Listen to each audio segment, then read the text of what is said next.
Hello and welcome back to WM classes. आज की class में हम इकोनॉमिक्स के माइक्रो इकोनॉमिक्स के जो डिफरेंट एमसीक्यूज़ थे उसी को कंटिन्यू करने जा रहे हैं। सो लास्ट वीडियो में due to a technical glitch मेरी वीडियो जो है वो ऑटोमेटिकली एंड हो गई थी। तो लास्ट क्वेश्चन जो हमने अटेम्प्ट किया था that was consumer surplus concept was introduced by. तो जो हमारा कॉन्सेप्ट है कंज्यूमर सरप्लस का, इसको इंट्रोड्यूस किसने किया था? First of all, what is consumer surplus? So basically consumer surplus क्या होता है? कंज्यूमर सरप्लस इज सिंपली, मान लो if you are an individual, if you are a consumer, say आप घर से लेकर जा रहे हो around 3,000 rupees, so you are taking this 3,000 rupees to buy something. Let's say you are going to buy dry fruits. अब आपको mind में है कि आपको 3,000 के ड्राई फ्रूट्स लाने हैं। Now when you reach a store, let's say that store has a sale, ठीक है, तो वहाँ पे डिस्काउंट मिल रहा है। Due to that discount you get these dry fruits which you were thinking to buy at ₹2,500। Now the thing is कि आपने यहाँ पे ड्राई फ्रूट्स के लिए ऑलरेडी कितने पैसे रखे थे? 3,000 रुपीज़, बट आपको एक्चुअली वो कितने में मिल गए? 2,500 में मिल गए। सो दिस डिफरेंस जो आप एज्यूम कर रहे थे, जितने आपने बचा के रखे थे उसके लिए, and the actual price you are paying for the product, it the difference between those two is called your consumer surplus.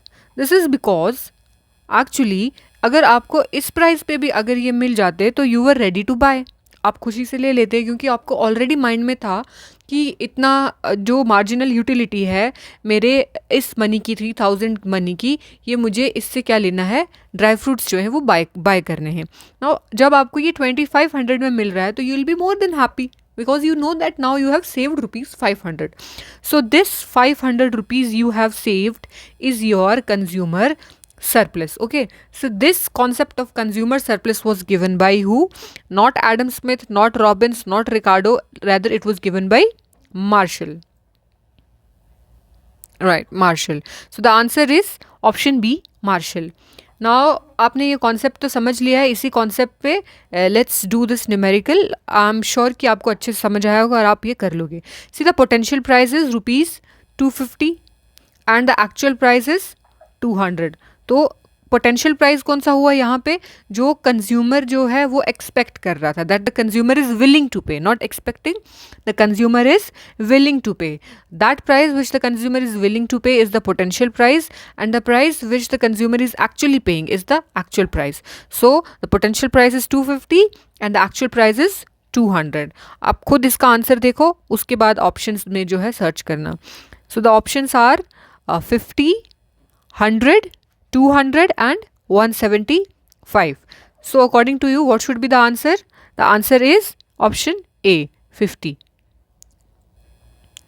Now, indifference curve approach is based on cardinal approach, ordinal approach, psychological approach or historical approach. Now see these three concepts.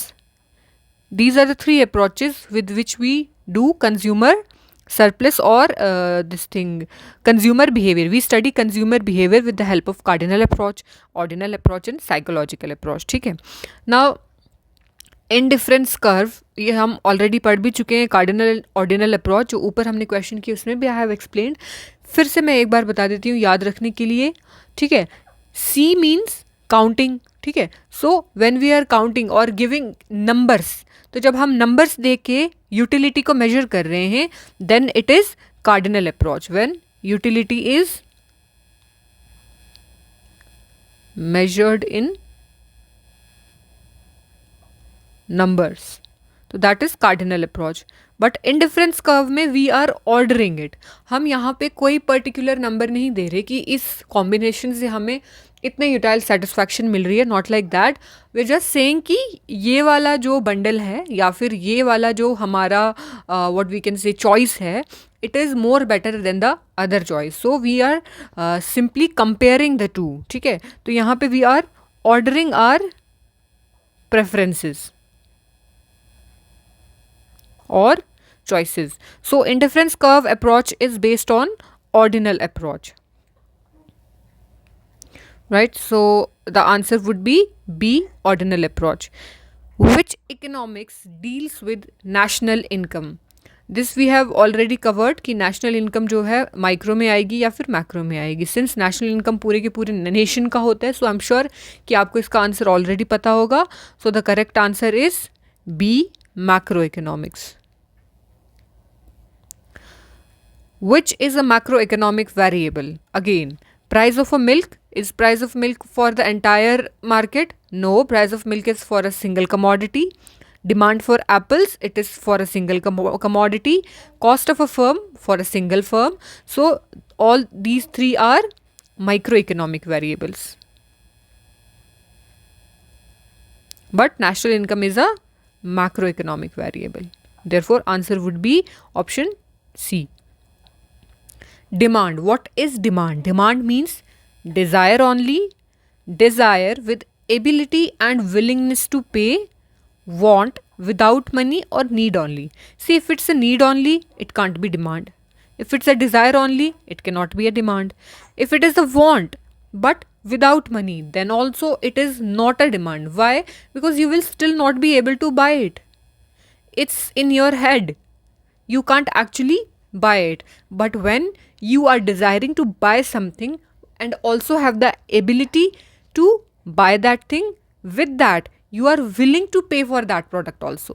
अगर आप खाली किसी चीज़ की desire कर रहे हो, ठीक है, you want something and you also have money to pay, लेकिन आपको वो पैसा लगाने का दिल नहीं कर रहा है, अगर if you are not willing to pay, then also it's not a demand. Only desire and ability will not make demand. When desire and ability come with willingness to pay, then it will make your demand. Therefore, the correct answer will be desire with ability and willingness to pay.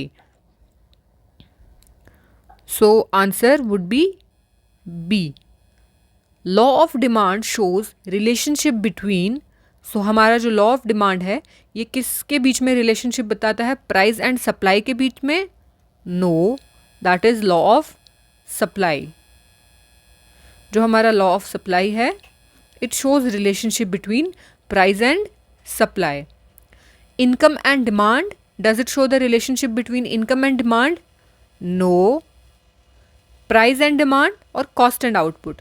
So the correct answer would be price and demand, because law of demand says that other things kept constant, there is a negative relationship between price and demand for the commodity. Therefore, law of demand shows relationship between price and demand. So, law of demand is downward sloping, where quantity demanded and y-axis has price. It shows that higher prices pay, there would be lesser amount of quantity demanded, and also conversely at lower prices there will be higher amount of quantity demanded. See, यहाँ पे quantity demanded increased हो गई है और यहाँ पे quantity demanded बहुत कम थी, लेकिन यहाँ पे price जो है वो already बहुत high था. So what are the exceptions to the law of demand? Are normal goods exception to the law of demand? No. Inferior goods, given goods, or substitute goods. Now, are substitute goods exception to the law of demand? Is substitute goods an exception to law of demand? No. अब बच जाते हैं हमारे पास दो option, inferior goods and given goods. See, given goods are also a type of inferior good. अब अगर आपको option में given goods नहीं दिया है, ओनली इन्फीरियर गुड दिया है, तब आप इन्फीरियर गुड जो है वो सिलेक्ट कर सकते हो. But since given goods particularly is given, so given goods would be exception to law of demand. Veblen good और also exception to law of demand. Veblen goods. Now Veblen goods कौन से होते हैं? Veblen goods are those goods जो बहुत ज़्यादा expensive होते हैं और मतलब ये एक साइन होते हैं, sign of luxury. So usually क्या होता है, जैसे जैसे ये ज़्यादा एक्सपेंसिव होते हैं तो इनकी डिमांड जो है वो और ज़्यादा इंक्रीज़ हो जाती है. आप गोल्ड को भी मान सकते हो एक तरीके का Veblen good, since gold is also connected with no status के साथ देखा जाता है, विद लग्जरी. तो जब भी गोल्ड का प्राइस बढ़ता है so it becomes more luxurious. ठीक है, तो less and less people would be able to afford it. लेकिन सिंस ये कम लोग इसको अफोर्ड कर सकते हैं, तो those people who already have money they will buy it more to show that they are more rich, to show off their class. So Veblen goods is also one example of exception to the law of demand. So the answer most appropriate answer would be given goods. Sometimes किसी एक question में दो options ऐसे हो सकते हैं कि जो ऑलमोस्ट उनका आंसर होगा. Now the your approach should be, आप देखोगे कि मोस्ट अप्रोप्रिएट आंसर कौन सा है. So you have to select the most appropriate answer. ठीक है. Next one is the elasticity of demand measures. Elasticity of demand हम जो है टॉपिक खत्म कर चुके हैं. So does elasticity of demand measure change in supply? No it does not. Change in income? No it does not. Change in cost? No. Yes, it measures responsiveness of demand to price. तो elasticity of demand क्या measure करता है कि जब भी किसी भी commodity का अगर प्राइस चेंज हो रहा है तो उसकी वजह से उसकी क्वांटिटी डिमांडेड पे क्या असर पड़ेगा. क्या बिल्कुल असर नहीं पड़ रहा है, ठीक है, या फिर सेम असर पड़ रहा है, मतलब जितना प्राइस चेंज हो रहा है उतनी परसेंटेज में क्वांटिटी डिमांड चेंज हो रही है. क्या प्राइस चेंज होने की वजह से क्वांटिटी डिमांड में इन्फाइनाइट चेंज आ रहा है. क्या प्राइस चेंज होने की वजह से क्वांटिटी डिमांड जो है वो थोड़ी सी चेंज हुई है या फिर बहुत ज़्यादा चेंज हुई है. So these are all different degrees of price elasticity of demand. ठीक है. So the answer would be responsiveness of demand to price. See अगर यहाँ पे दिया होता income elasticity of demand, then the answer would have been different. But तब भी change in income खाली नहीं, responsiveness of demand with respect to change in income, क्योंकि हम यहाँ पे हमेशा रिस्पॉन्सिवनेस देख रहे हैं कि कितना चेंज आएगा क्वांटिटी डिमांडेड में with respect to any change. वो अगर प्राइस से होगा तो then that would be price elasticity of demand. वो इनकम से होगा तो then it would be income elasticity of demand. अगर वो रिलेटेड गुड से होगा, दैट इज सब्सटीट्यूट और complementary goods, then we would say it is related elasticity of demand. ठीक है. So here the right answer would be answer C. Perfectly inelastic demand curve is, now in the topic where I have discussed elasticity of demand, I have given this figure where I have shown these different measures of elasticity of demand. अगर आप अपने mind में ये अच्छे से याद रखोगे तो इस तरीके का कोई भी क्वेश्चन आएगा, you'll be able to answer in a jiffy. So these are all 5 measures of elasticity of demand. ठीक है. So this one is always perfectly inelastic and this one is perfectly elastic. Now the one in the center is unitary elastic and this one would be inelastic because it is next to perfectly inelastic, and this one would be elastic. Now let's approach the question. अब देखो इसका आपको ये benefit रहेगा when I have explain this कि अगर इस वाले टॉपिक से आपको 5 तरीके के क्वेश्चन भी पूछ रहे हैं, you will be able to solve all the 5. ठीक है. Perfectly inelastic demand curve is, अब देख लो, हॉरिजॉन्टल, वर्टिकल, स्लोपिंग और circular. So here we can definitely see that it is vertical. So the answer would be option B. Movement along same demand curve is called shift in demand, extension and contraction, increase in demand or decrease in demand. See, movement along same demand curve would be like this. Say if this is a demand curve and this is a point of equilibrium, say now अगर कभी भी movement होगी उसी demand curve में, then it would be like this to a point above और downward movement along the same demand curve. अब ये किस वजह से होती है? It is solely because of change in price. तो यहाँ पे अगर कभी भी प्राइस चेंज होगा तो उसकी वजह से क्वांटिटी डिमांड हमारी चेंज होगी, then there will be a movement along the same demand curve, and this movement along the same demand curve is always and always because of the change in price. क्योंकि law of demand में we are only studying the relationship between price and quantity demanded. ठीक है. तो यहाँ पे हम खाली जो प्राइस है उसी को वेरिएबल को हम इसके साथ रिलेट कर रहे हैं. therefore movement along the same demand curve is called as extension and contraction in demand curve. क्योंकि यहाँ पे आप देखें एक्सटेंशन हो रही है और यहाँ पे कॉन्ट्रैक्शन हो रही है, यहाँ पे क्वांटिटी डिमांड कम हो गई है और यहाँ पे क्वांटिटी डिमांड ज़्यादा हो गई है। जो शिफ्ट इन डिमांड है it is because of all the other factors जो हमारे डिमांड को इफ़ेक्ट करते हैं, जैसे change in income, change in price of substitute goods, change in price of complementary goods, then there is change in population, ठीक है, all those factors which affect demand. तो उनकी वजह से अगर उनमें कोई भी चेंज आएगा then there will definitely be a shift in demand curve. So the correct option is B, extension and contraction. The next question is increase in demand. We have already discussed this कि shift in demand या फिर increase in demand जो है वो price को छोड़ के जो बाकी फैक्टर्स हैं उनकी वजह से होगा, ठीक है। Now the thing is here they have given the options fall in income. अब हमें पता है इनकम की वजह से there will be a shift in demand curve, but they are saying increase in demand, ठीक है। Now the shift in demand curve are of two types. और ये हमारा डिमांड कर्व है, तो यहाँ पे शिफ्ट अगर होगा डिमांड कर्व में, अगर वो फॉरवर्ड शिफ्ट होगा, ठीक है, then that will be a increase in demand. First keep in mind this thing कि कभी भी डिमांड कर्व में अगर फॉरवर्ड शिफ्ट होगा then that would be increase in demand. On the other hand अगर डिमांड कर्व में backward shift होगा then that would be decrease in demand. Now let's go back and approach the question. The question asks, increase in demand is caused by rise in price. So the first thing is कि price के factor की वजह से तो खाली extension और contraction आती है, इसलिए ये ऑप्शन बाहर हो गया। Now they are saying is fall in income. देखो अगर फॉल इन इनकम होगी तो इसका मतलब हम क्वांटिटी डिमांड जो है वो रिड्यूस कर देंगे, हम कम जो है गुड्स खरीद पाएंगे। So this backward shift shows the combination which has lower amount of quantity demanded. Definitely fall in income would not be the option, क्योंकि यहाँ पे इन्होंने increase in demand पूछा। अगर इन्होंने decrease in demand पूछा होता then fall in income would have been a correct option.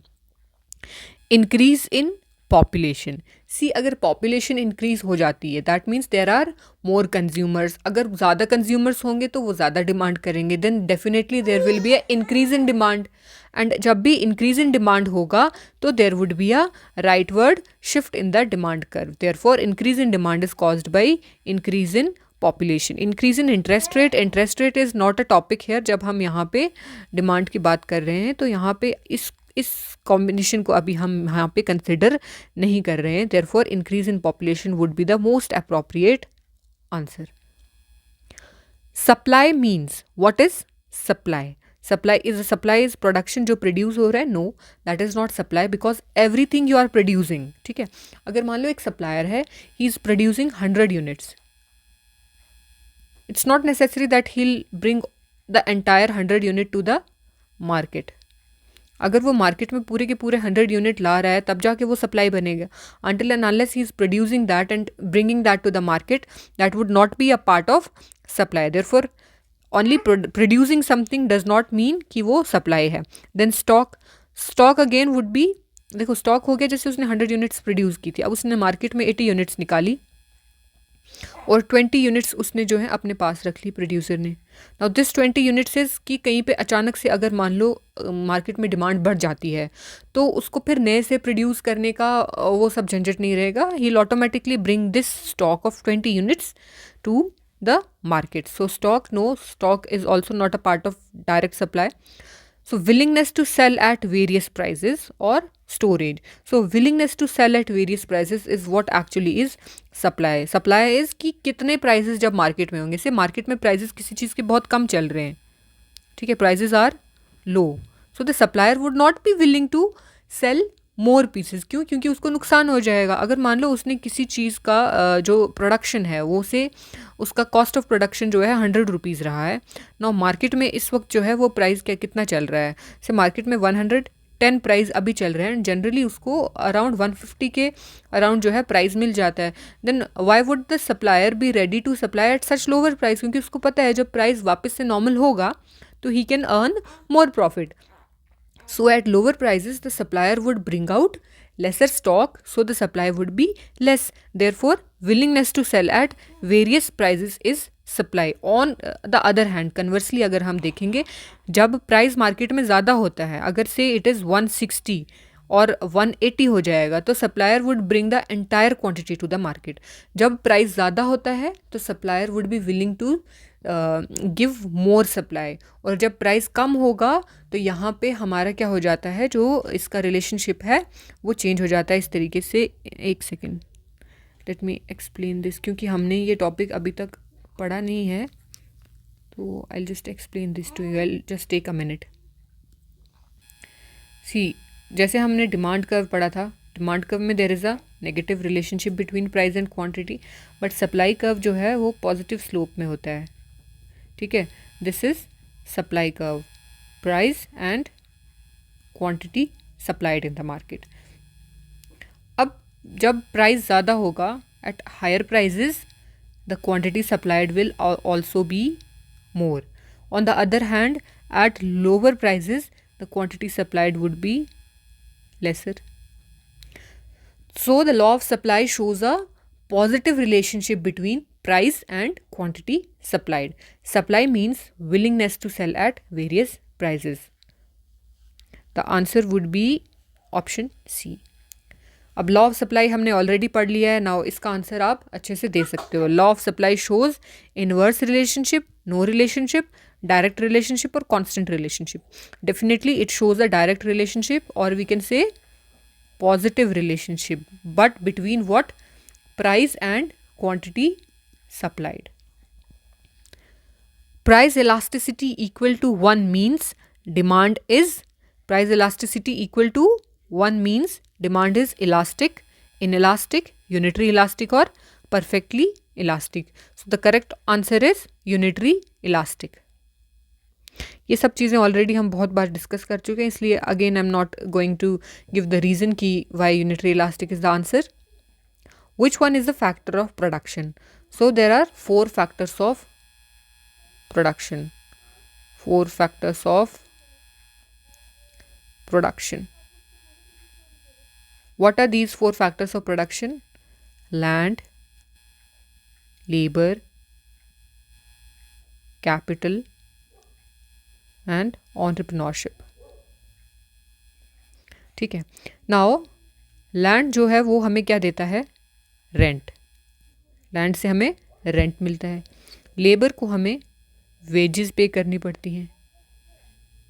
Capital पे हमें इंटरेस्ट मिलता है और एंटरप्रेन्योरशिप को प्रॉफिट दिलाती है हमें. ठीक है. So these are the 4 factors of production, और ये जो हैं उनके रिवार्ड हैं. अब आने वाले क्वेश्चन जो हैं आप आराम से सॉल्व कर सकते हो. So which one is the factor of production? Is demand a factor of production? No. क्या फैक्टर ऑफ प्रोडक्शन है? क्या है basically? Factor of production is something जो हम यूज़ करते हैं in the process of production. तो डिमांड को हम प्रोसेस ऑफ प्रोडक्शन में यूज़ नहीं करते हैं, ना ही सप्लाई को यूज़ करते हैं. सो प्राइस को भी यूज़ नहीं करते हैं हम. यूज़ किसको करते हैं प्रोडक्शन में? हम लैंड को यूज़ करते हैं. लैंड पे फैक्ट्रीज बन सकती हैं, या उस पे हम जो है अपना प्रोडक्शन प्रोसेस स्टार्ट करेंगे. Like that land has many uses. तो factor of production is land. So the correct option is answer C.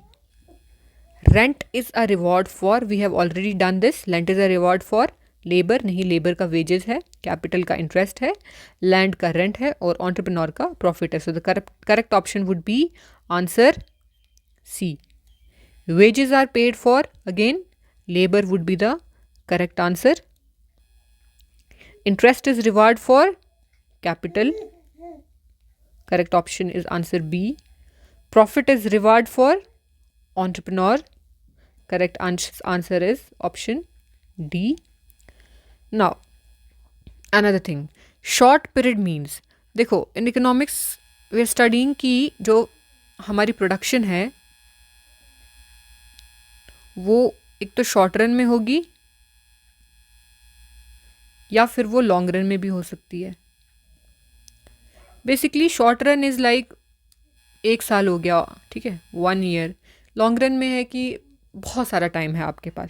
Now अगर मान लो कि आपका कोई खुद का कोई यूनिट है, ठीक है, से कोई बेकरी है और समथिंग. सो बेकरी में आपने मशीन ला के रखी है, आपके पास कितना स्टाफ है दैट ऑल्सो यू नो, ठीक है, आपने 4-5 एम्प्लॉयज़ रखे हैं. सो यू हैव से 2 ओवन्स, ठीक है, सो यू हैव 1 शॉप.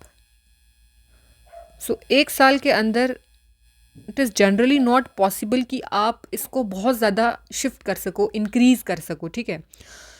अब देखो, आप नई मशीन्स खरीदोगे, नई शॉप खरीदोगे, एम्प्लॉयज़ अपने पूरे बढ़ा लोगे, तो शॉर्ट रन में हम एज्यूम करते हैं कि ये सारी चीज़ें क्या रहती हैं, फिक्स्ड रहती हैं। और लॉन्ग रन में क्या होता है, लॉन्ग रन में सिंस लॉन्ग रन में आप कुछ भी जो है आप प्लान कर सकते हैं, ठीक है? आप लोन लेके नई चीज़ें बना सकते हैं, आप नई चीज़ें प्लान करके और ज़्यादा लोगों को हायर कर सकते हैं। सो लॉन्ग रन में वी आर सेइंग कि all the things are variable. यहाँ पे चीज़ें जो है ज़्यादा वेरिएबल रहती हैं, क्योंकि आप अपना जो आपकी जो यूनिट है उसका जो स्केल है उसको आप इंक्रीज़ कर सकते हो, आप अपने बिजनेस के स्केल को इंक्रीज़ कर सकते हो। सो यहाँ पे we keep all the factors as variable. Now coming back to the question, short period means all factors are variable, some factors are fixed, no production, only land fixed. So ध्यान से देखो, no production, no, only land fixed, no, all factors are variable, no, that is in the long run. So the correct answer would be some factors are fixed, because कुछ छोटी छोटी चीज़ें तो जो है वेरिएबल रह सकती हैं। जैसे यहाँ पे हमने देखा था, तो जो आपके एम्प्लॉयज़ हैं, लेबर है 4-5 है, तो आप इसको 6-7 भी कर सकते हो, ठीक है? लेकिन अगर आपको नए से लैंड लेके नई शॉप बनानी पड़ेगी, so that you can not do in the short period, ठीक है? इसलिए some factors are fixed and some factors can be variable. So the correct answer would be option B. Again, long period means we have already discussed this. All factors are fixed, no. All factors are variable, no change, only fixed labor. So all factors are variable would be the correct answer. Opportunity cost is the next best alternative. This is the definition of opportunity cost. की opportunity cost क्या होती है कि अगर आप जो next best alternative है उसको पाने के लिए क्या चीज़ आप सेक्रीफाइस कर रहे हो बेसिकली, ठीक है? तो sacrifice of next best alternative, ये रहेगा इसका आंसर अपॉर्चुनिटी कॉस्ट का। So this was it, 50 questions. I hope इसके साथ साथ आपको कुछ कॉन्सेप्ट्स भी क्लियर हुए होंगे। I have tried my level best. फिर भी अगर कोई चीज़ है जो आपको समझ नहीं आई होगी और देयर इज़ सम टॉपिक जो आप चाहते हो कि हम डिस्कस करें, we can do that. Along with that we are also starting marathon series. Will try कि जल्दी से जल्दी वो भी पोस्ट हो जाए। So I am sure that will also help you positively. Thank you so much. और if you find our content useful, kindly subscribe to our channel, and if you feel, you can also share it with your friends. Thank you so much.